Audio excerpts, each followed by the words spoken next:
Então, vamos para o movimento retilíneo uniforme, né, que entre os íntimos é conhecido como MRU.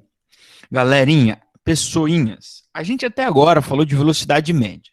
E a gente falava que velocidade média era o seguinte, era como se a gente supunha, aliás, perdão, professora Thalita, supunha que o corpo viajou durante todo aquele trajeto com a mesma velocidade. Tá? Fisicamente é isso que representa a velocidade média. Mas a gente sabia que o corpo não viajava com a mesma velocidade o tempo todo, né? A gente acabou de fazer o exercício da viagem. Ele estava indo, daí ele parou, aí ele saiu de uma velocidade de 60, foi para uma velocidade de 70, ou seja, ele não foi o tempo todo com a mesma velocidade. Mas aquilo representa fisicamente como se valesse, ele tivesse ido o tempo todo com aquela velocidade que nós calculamos lá no final, que é 60,34, ou 60,3 apenas. Tá certo? Então, o que que acontece? Agora a gente vai fazer uma pequena mudança, supondo apenas, a única diferença é mínima, a gente não vai chamar de velocidade média, a gente vai supor que a velocidade é a mesma o tempo todo. Então não tem mais sentido a gente falar de velocidade média, a gente só vai falar de velocidade, porque a gente vai supor que ela é constante. E é isso que significa esse uniforme aqui. O que significa uniforme? Significa que a posição do corpo varia com a mesma taxa o tempo todo. E o que mede variação da posição? Velocidade. Então dizer que a velocidade é uniforme é dizer que a velocidade é constante durante todo o movimento.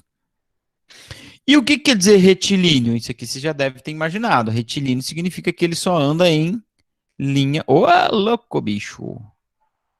Ô, louquinho meu! Em linha reta. Eu já falei para vocês. Vocês lembram da minha letra como era lá no quadro? Bem bonita, né? Porque aqui na tela é difícil, a gente até tenta. Em linha reta. Por quê? Nós discutimos isso na semana passada ou na retrasada, eu já não lembro mais. O que acontece? Que o ΔS, ele só é igual à distância quando o corpo anda em linha reta. Se o corpo para e volta, ou se ele faz uma curva, ΔS não é mais distância, então eu não poderia usar a equação da velocidade média. Né? Não poderia usar a equação, agora passa a ser a equação da velocidade, né? Porque não vamos falar mais de média, porque a gente vai supor que ela é a mesma o tempo todo, que ela é constante o tempo todo. E aí você deve estar se perguntando, movimento retilíneo uniforme, movimento que a velocidade do corpo é constante e não diferente de zero, né? Porque se for diferente de zero, aí ele não tem movimento. Tá? Vocês podem ler esses slides com bastante calma na casa de vocês, imprimir bonitinho, né? Colar na porta da geladeira ou no guarda-roupa de vocês. Uma coisa que eu queria perguntar para vocês, vocês acham que existe um movimento retilíneo no nosso dia a dia? Será que existe como o corpo viajar com velocidade constante o tempo todo? E aí eu vou responder para vocês, né? Já que tempo é o que a gente menos tem aqui.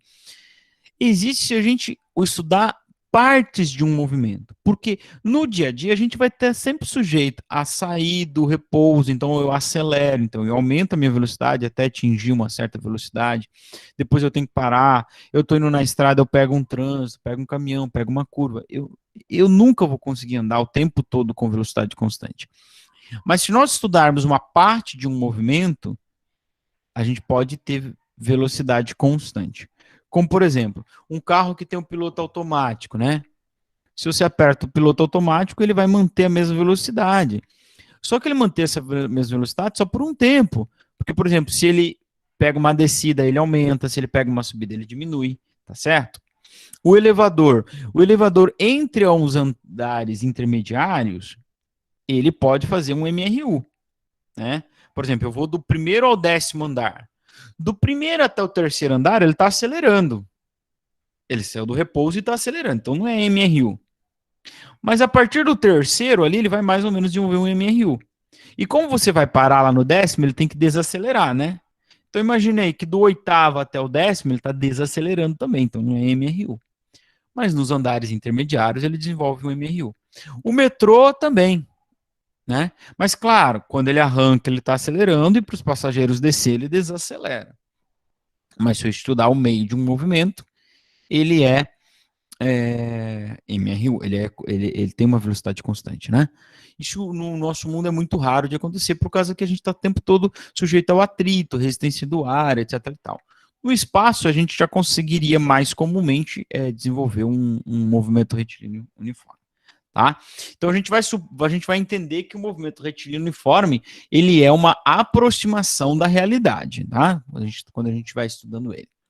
Bom, função horária do movimento retilíneo uniforme. O que é a função horária? Vocês estudaram matemática, vocês já terminaram matemática, então vocês sabem que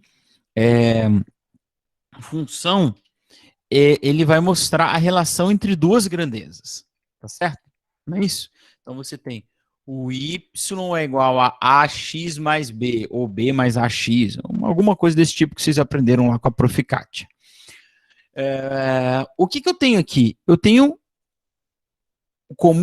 a exemplificação de como duas grandezas se relacionam. Quais grandezas? Y e x. Inclusive, sendo ela o y uma grandeza dependente, uma variável, né? Na matemática a gente chama, na física, grandeza, dependente, e o x sendo a variável independente. O que isso quer dizer? Conforme o x altera, conforme o x muda, altera-se o valor de y, não era isso? Beleza, é isso. Então, a função horária do movimento retilíneo uniforme, do MRU, ele vai trazer a relação de duas grandezas, que conforme um passa, altera a outra. Quem será que é essas? Olha, veja só a equação da velocidade. Perdão, gente. A equação da velocidade. Opa! Nossa Senhora dos slides, me ajudai. Ó, o que eu tenho aqui? Delta S por delta T. Tá certo? O delta agora para nós, ele vai passar a ser apenas o t, porque a gente está falando de uma função. Então, ele vai ser a medida de um instante e não mais um intervalo. Que é a mesma coisa que eu posso fazer, supondo que o instante inicial é sempre o instante zero. Ó. Se o instante inicial é o instante zero, eu posso cortar e eu só fico com isso aqui. Ó. Velocidade é delta S dividido por t. Né? Que pode ser o tempo passado, já que o inicial é zero, ou pode ser o instante, né? Por exemplo, se ele começou no instante 0 e agora está no instante 3, passou-se 3 segundos. Qual instante ele está? No 3, porque começou no 0. É a mesma coisa quando ele sai da posição 0. Ele saiu da posição 0, ele está no 10. Quanto ele andou? 10. E onde ele está? No 10, claro, porque ele saiu do 0. Então vai ser coincidente. Tá? Então aqui, o que é o ΔS mesmo? É a posição final menos a posição inicial, dividido pelo tempo. E aí vocês vão perceber que eu tenho aqui exatamente uma equação do primeiro grau, porque eu tenho exatamente aqui duas grandezas, ou duas variáveis, que inclusive uma depende da outra. Quem são as variáveis? Ora, pois, a gente está falando movimento retilíneo uniforme, que significa que a velocidade é constante. Sabe o que é constante? É o oposto de variável, não é? Então, a velocidade é constante. Quem mais que também é constante? A posição inicial. Por uma simples razão, você, meu amiguinho, minha amiguinha que me assiste nessa manhã, você não pode mudar o que já passou na sua vida. Sabe o que isso quer dizer? Que depois que um corpo inicia o movimento, ele não pode mais mudar de onde ele iniciou. Mas na sua vida você pode mudar aonde você vai chegar. Momento de reflexão. Tá certo? Por que a posição inicial ela é constante? Porque depois que eu sair dela, não dá para eu pegar minha máquina do tempo, voltar no tempo e sair de um outro lugar. Eu posso começar um outro movimento de outra posição. Mas eu não posso mudar de onde eu saí. Mas lembre-se, na sua vida, você pode mudar aonde você vai chegar, não de onde você saiu. Foi o que eu fiz com a minha vida. Eu saí de um lugar muito, muito difícil, uma situação muito difícil. E isso eu não podia mudar. Mas estava em minhas mãos mudar aonde eu ia chegar. E eu cheguei num lugar maravilhoso, que é aqui com vocês hoje. Bom, enfim. Então eu tenho duas constantes, a velocidade e a posição inicial. Não chora, não. Tá bom? Então eu tenho duas variáveis, que, claro, são quem? São as outras duas. Ó, você não pode mudar da onde você saiu, mas você pode mudar onde você vai chegar. Então, isso é uma variável, a posição do corpo. Como é que a gente definia que um corpo estava em movimento? Como é que se define que um corpo está em movimento? Conforme o tempo passa, time is going by, some more faster than I. O tempo passa, posição altera. Então a posição é variável. E quem também é variável? O tempo. O tempo também é variável. O tempo sempre passa. Por mais que você não queira, ele vai estar sempre passando. Aliás, se você fez as sinapses corretas, se ligou lá com a matemática, você vai perceber que o tempo é a variável independente. Por quê? Porque ele não depende do seu movimento para passar ou não. Ele vai sempre passar. Time is going by somewhere faster than I. O tempo está passando. Sempre passando, por mais que a gente não queira, né? Eu escrevi um poema lindíssimo, né, sobre a minha filha, porque eles crescem tão rápido. E eu pedi ao tempo, pare, por favor. Mas ele, variável independente, insistia em passar. Tá certo? Então você já se ligou que o tempo é variável independente e que a posição é variável dependente. Por quê? Porque conforme o tempo passa, a posição do corpo que está em movimento se altera. Lindo, cara. É lindo como essas coisas se encaixam.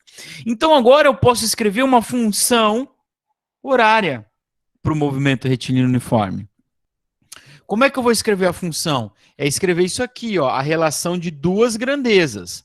A dependente com a independente. Então veja o que eu vou fazer. Perdão, pessoal, só precisar adicionar um slide a mais aqui. Time is going by so much faster than I. Ok? Vamos lá? Como é que eu vou escrever essa função horária? Ó, eu tinha chegado nisso aqui, certo? S menos S0, delta T. Quem que é a variável dependente? É o S. Então eu vou isolar ele em um lado. Então eu vou mandar o T para o outro lado, ele vai multiplicando. Fica VT igual a S menos S0.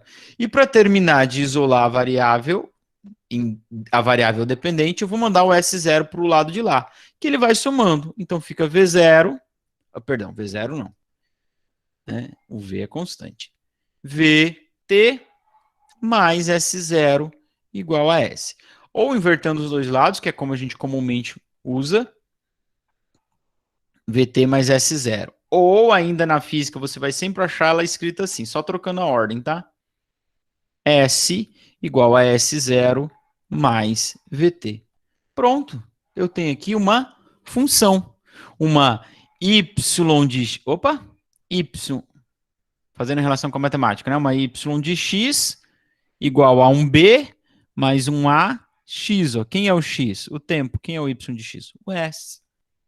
Então, por que essa equação é chamada de equação horária dos espaços? É o nome completo dela, tá? Equação horária dos espaços.